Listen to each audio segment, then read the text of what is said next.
One of the most famous buildings in St Helens today, and one which dominates the town centre skyline, is the former Beechams factory in Westfield Street. For nearly a century and a half, the Beechams name and the production of pills and medicines has been synonymous with St Helens. Thomas Beecham arrived in Lancashire in the middle of the 19th century.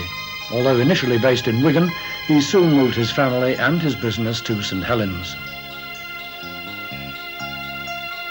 Joined by his son Joseph, the fast expanding company was soon buying land for a brand new factory.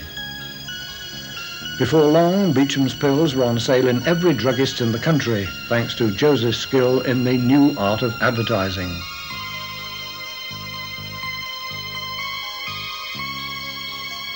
Local people were employed in ever greater numbers.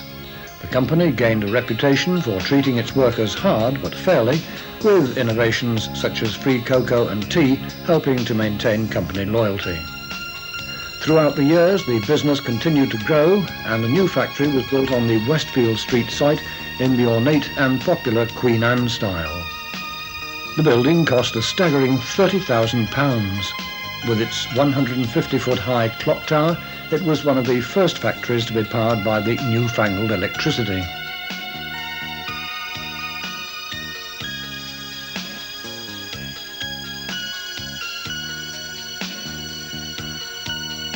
The company went from strength to strength. This footage from the 1950s shows employees hand-making pills in a way that was largely unchanged from the methods employed by Thomas Beecham nearly a century before. It was all a far cry from the high-tech computer control methods that were to be seen in the factory some 40 years later. Products like Beecham's Hot Lemon, Night Nurse and Yeast Fight are still household names, and all were manufactured on the site right up to its closure in late 1994. At this time, precise plans for the historic building had yet to be drawn up, but it's hoped that in whatever form, the bells of the landmark clock tower will continue to ring out over the town for many years to come.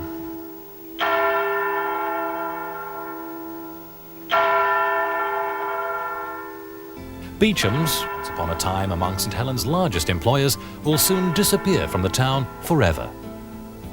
Its founder, Thomas Beecham, born in 1820 in Oxfordshire, at the age of 8 worked as a shepherd boy for 1 and 6 a week. He moved to Wigan as a young man in 1847 to be granted a medicine license, and soon after he sold Beecham's celebrated herbal pills. He moved to St Helens around 1858, where he sold pills on St Helens Market. His posters and advertisements became instantly recognizable. He moved from Milk Street to 32 Westfield Street. His son Joseph, later to become Sir Joseph, joined him at the time when the premises next door were bought to be used as a workshop. The Beecham's empire began to flourish after a huge advertising campaign in the 1880s.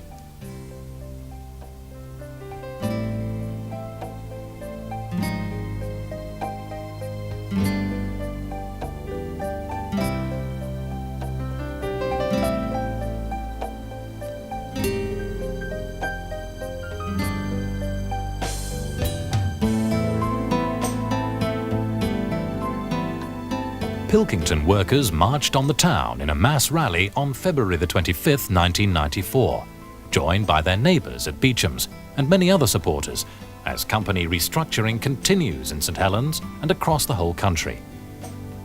The locality this year is to see 700 job losses at Pilkington's and 500 more at Beechams.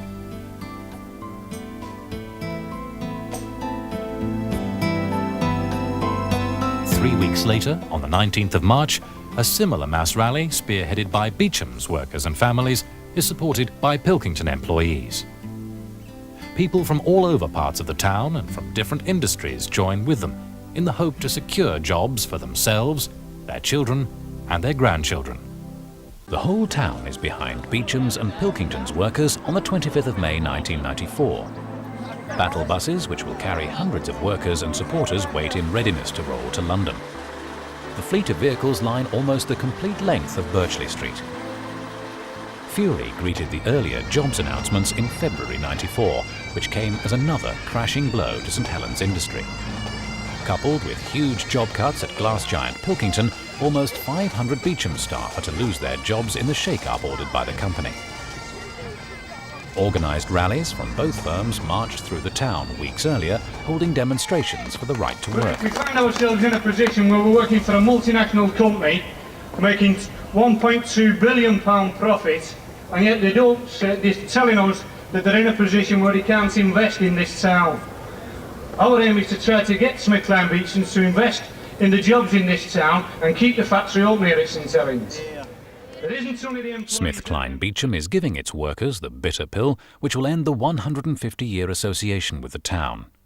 They're taking their petition to Westminster. Britain can't work without jobs. There couldn't be a better slogan, could there?